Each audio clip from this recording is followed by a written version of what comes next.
সবাই ভালো আছেন। আজকে অবশ্য একটু বাজারে গেছিলাম কাঁচা বাজার করতে, এবং আমার যে তৎকালীন সরকার বা আমাদের ছাত্র সমাজ তারা প্রতিদিনের বাজারের তালিকা দোকানে ঝুলানোর জন্য বলছিল। তো কতজন দোকানদার মান এটা দেখার জন্য গেছিলাম।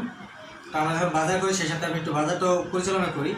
তো অনেকগুলো দোকানে দেখলাম যে মিনিমাম দোকানে দেখছি আজকে ডেট দিয়ে বাজারে যে দাম নিত্য পণ্যর, তো সেই দামগুলো তারা বসায় দিচ্ছে।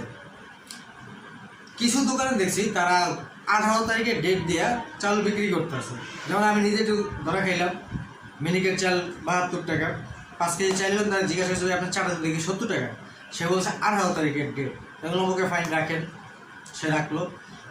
যখন কাঁচা বাজার কিনতে তখন আমি আরও যে মুদির দোকানগুলো সেগুলো দেখলাম। তো সবাই জায়গায় দেখছি 70 টাকা, কারোটায় 65 টাকা 70 টাকা, হয়তো তার ধারে 2 রকমের চাল পেতে পারে। তো সব বাজার করে আসা